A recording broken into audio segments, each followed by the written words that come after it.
Morning guys, welcome. This is my first crimes and makeup video that I'm doing. I'm very nervous because it's a lot of information that I've had to take in, so if I do look now and then to the right hand side, I am obviously just making sure that I'm getting the correct information.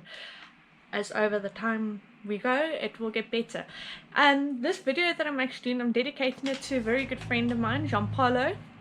All the friends that we are friends with you, we all love you and so forth. So I am going to begin. So guys, today the first person that I'm going to be talking about is a lady called Demarco. I don't know if anybody's ever heard of her. She is known to poison many of her husbands. So anyway, we'll start her story. Daisy Demarco was known as Daisy Harcorn Smith. She was born in Seven Fountains near Grahamstown. So she is a local lady on June 1st, 1886. She was one of 11 children, and when she was 12 she had to go move to Bulawayo with her father and two of her brothers. She stayed there, and then she eventually then got moved to Cape of Good Hope Seminary in Cape Town. She then eventually moved back to Rhodesia in 1903 and eventually found that the rural life was not for her.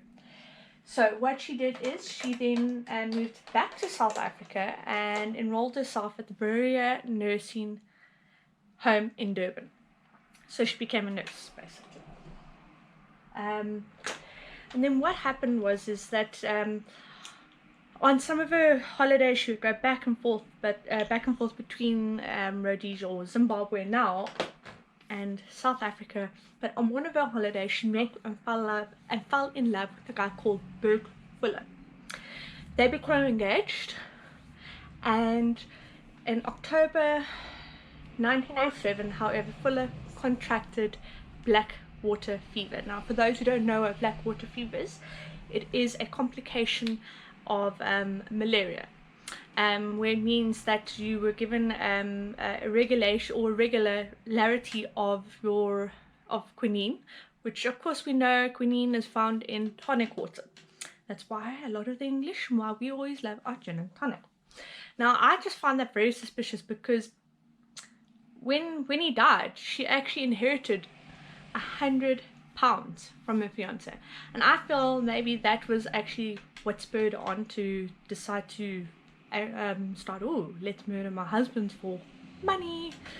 So in March 1907, about 18 months after the death of Bert Fuller, Daisy married a man called William Alfred Carley, a plumber of course, and in Johannesburg she was 23 and he was 36.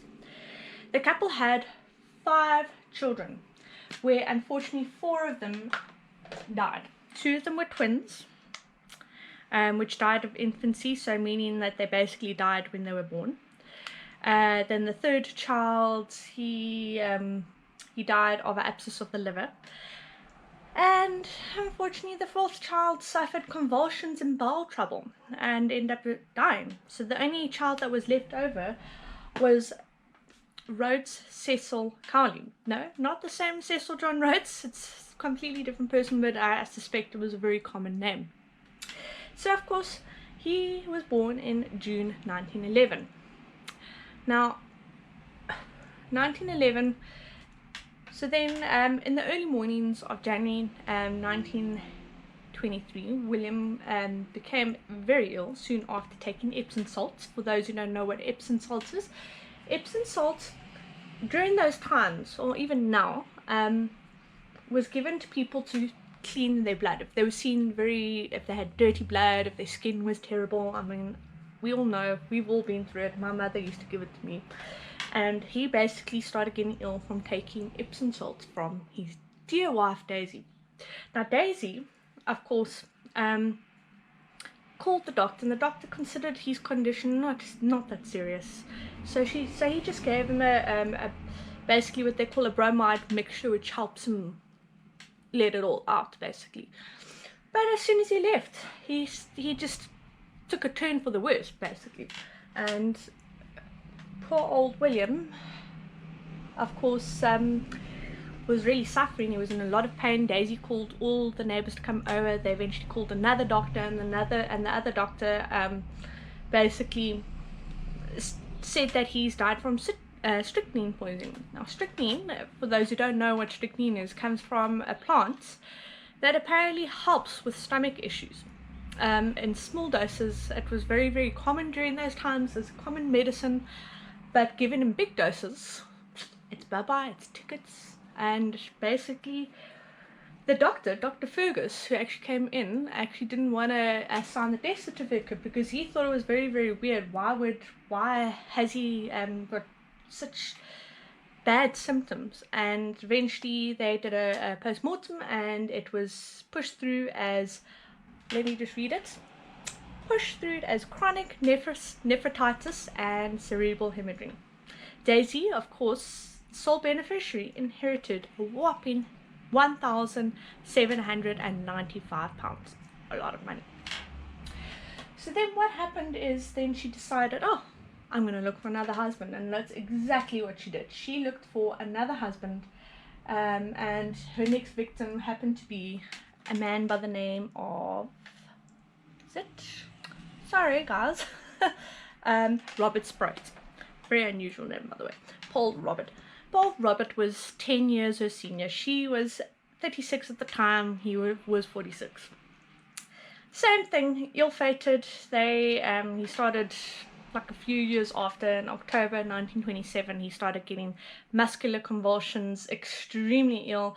He recovered, and then a few weeks later, when he was having a beer with his dear old wife and his stepson, he ended up dying. So he died on November 6, 1927. Dr. Malik, attending physician, certified it as, osteoarthritis, as well as cerebral hemorrhaging. Seems to be a regular pattern of the cerebral hemorrhaging. And of course, no autopsy was performed.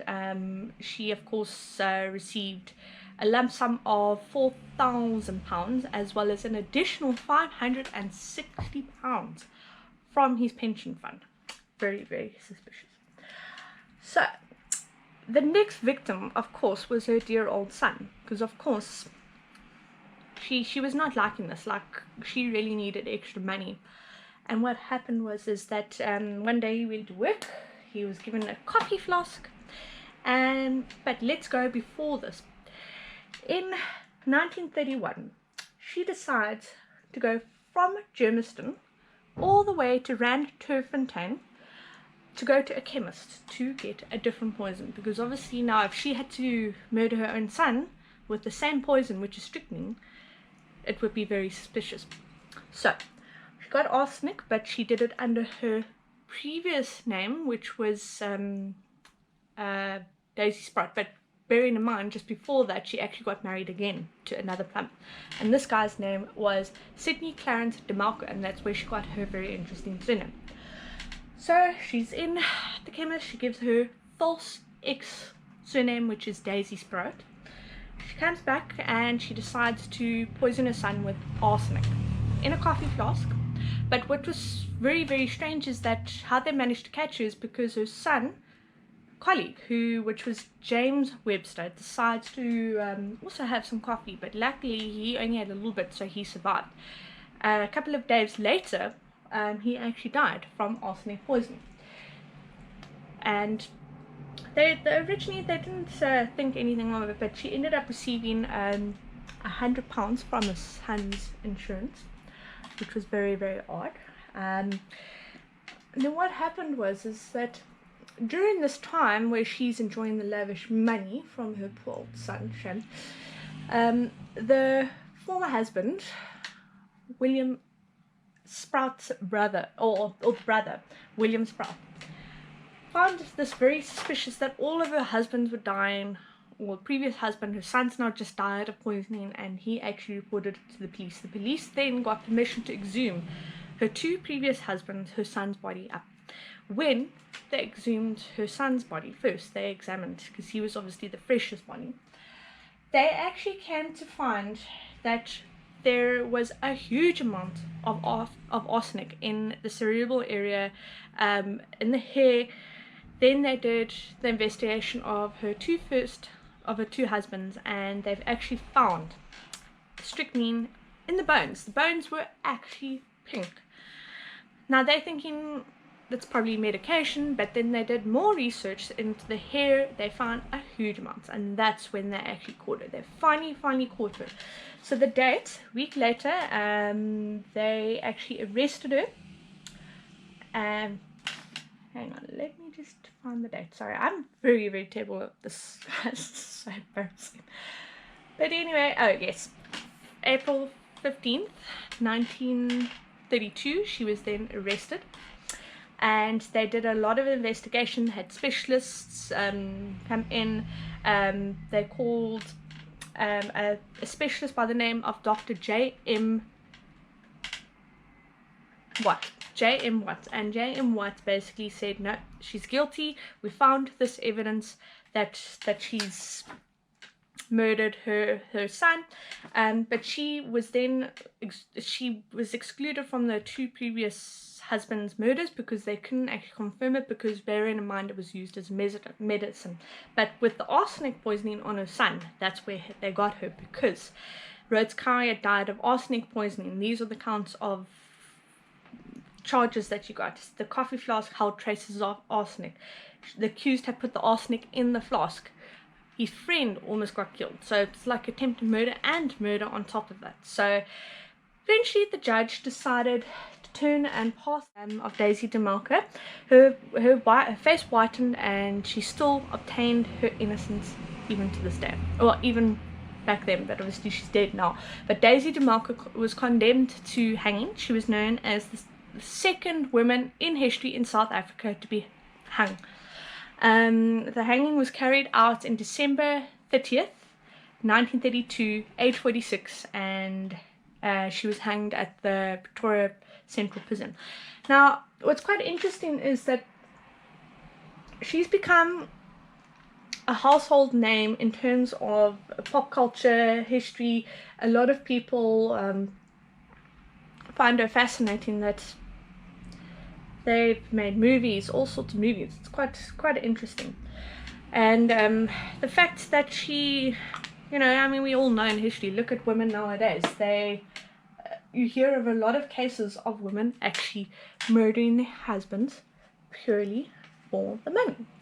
I mean, we've had quite a few women in South Africa. Very well-known singer Talib Peterson was actually murdered by his wife, Najwa Peterson, for insurance money, and he was an incredibly amazing singer, and it's so sad, but it's history, that's how things go. Desperation calls for desperate measure, but it's pretty horrendous that people can do that.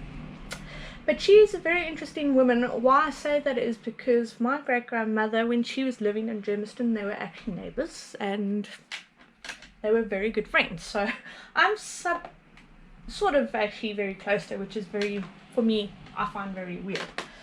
I've never told this to anybody, but that's basically what's happening in my life. It's very interesting. So I'm just finishing my makeup off. I hope you guys actually enjoyed it, found it interesting. It's the first for me. I'll make sure that I don't read too much, but it's a learning curve for everybody. I'm still trying to get over my illness, not used to multitasking like this. It's been a long time, as we know, for those who are as guys that are in the tourism industry. We used to multitasking, but currently for me with my illness, it's taken its toll. If you guys have any requests of any other people that you would like me to talk about, just send me a DM or post a comment on my videos, or send me a private message.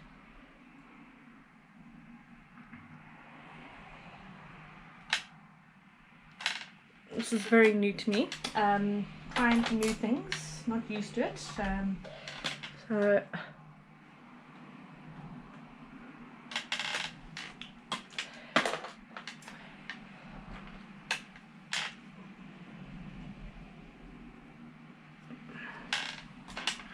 do I look good so far? I know this is a slightly longer video, but I am almost done. I don't go into too much detail. Okay, so I'm just doing a light, easy, smoky makeup. Oh, everything must break. That must always happen to me. It's so irritating.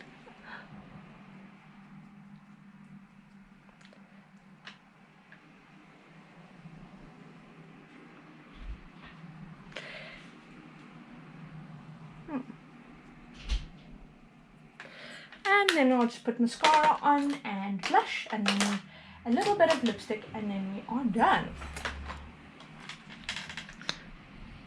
I don't do all these fancy eyeshadows unless I'm going out for an event.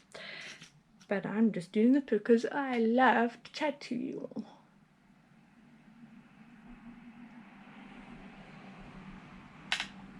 Do I look good? And we're just going to do a bit of blush and the lips and then we are done, guys.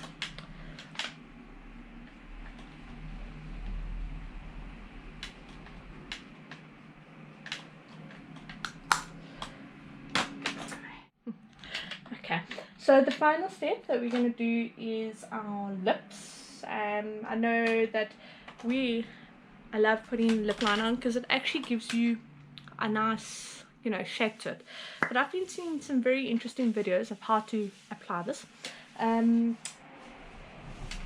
Make sure your lips are nice and moist, so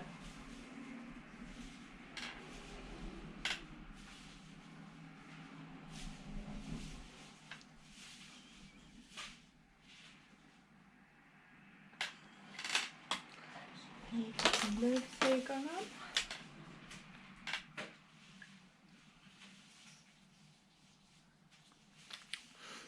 And if you want to be even more glitzy and glam, then we can actually put some lip gloss on.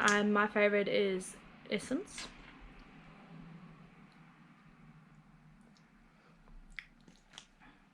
And of course we style the hair to make the hair look nice.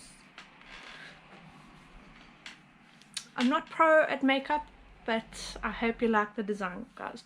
And guys, thank you for watching my video. Don't forget to subscribe to my YouTube channel, my Instagram page or Facebook page, and follow me for more videos.